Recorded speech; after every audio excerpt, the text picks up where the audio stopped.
সূর্যাস্তের পরে চারপাশটা অন্ধকার হয়ে গেলেও আমরা আজকে যে নতুন ক্যাফেতে ঢুকবো, যেটা এই যে আমরা দেখতে পাচ্ছি যে সুন্দর রাস্তার ডান দিকে রয়েছে, সেই ক্যাফেটার অদ্ভুতভাবে নাম হলো আফটার সানসেট। আজকে আমাদের সাথে এসেছে আমার বন্ধু সুব্রত এবং আমার মামা। এবার আস্তে আস্তে চলুন ভিতরের ডেকোরেশনটা দেখে নি। Let's go. ঢোকার পরে যে লেখাটা আমার নজর কাড়লো, লেখা আছে বাঙালি কেমন মাংস খেত 1000 বছর আগে।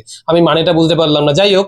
এখানে আমরা দেখতে পাচ্ছি যে পুরোটাই কিন্তু বাঁশ দিয়ে ডেকোরেশন করা। জীবনটা বাঁশের বাগানটা সত্ত্বেও যে একটা চারপাশে বাঁশ দিয়ে একটা সুন্দর করে ডেকোরেশন করা যেতে পারে, এখানে না আসলে বোঝাই যাবে না।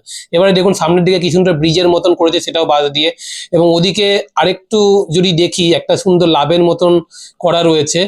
এবং আস্তে আস্তে সামনের দিকে দেখতে পাচ্ছি যে একটা ছোট পুকুরের মতন, এবং ওইদিকে আরো সুন্দর সুন্দর ডেকোরেশন রয়েছে। এদিকে আমরা দেখতে পাচ্ছি কিছু কাস্টমার এসেছেন এবং এখানে তারা কোথায় বলবে সেটা ঠিক করছে। আর এদিকে আমি আলোচনায় মগ্ন ছিলাম যে এই ক্যাফের ব্যাপার নিয়ে, যে কবে হলো না হলো এবং কি কি পাওয়া যায়।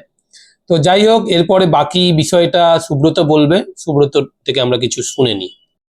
আমরা আগে যে রেস্টুরেন্টগুলোতে গেছি কিংবা ক্যাফেতে গেছি তার থেকে কিন্তু এটা অনেকটাই আলাদা।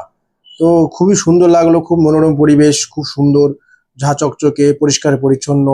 মানে এর কোনো বিকল্প হয় না। সব ক্যাফেতেই মোটামুটি পরিষ্কার পরিচ্ছন্ন, কিন্তু এটা একটু আলাদা, ইউনিক।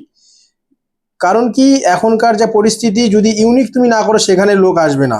মানুষ কিন্তু শুধু খেতেই আসে না, মানুষ কিন্তু একটু ঝাঁ চকচকে জিনিস, একটু ভালো দেখতে, মানে সবসময় মানুষ পছন্দ এই এই জিনিসটাই করে, যে একটু ভালো দেখতে হোক, একটু সুন্দর হোক, পরিষ্কার পরিচ্ছন্ন হোক, সেটা। তো এখানে খাওয়া দাওয়ার গুলো একেবারে খারাপ না, খুব সুন্দরই, ভালোই। তো ঠিক কাউকে জিজ্ঞেস করা হচ্ছে, কাকু বলছে যে না, ভালো খাবার।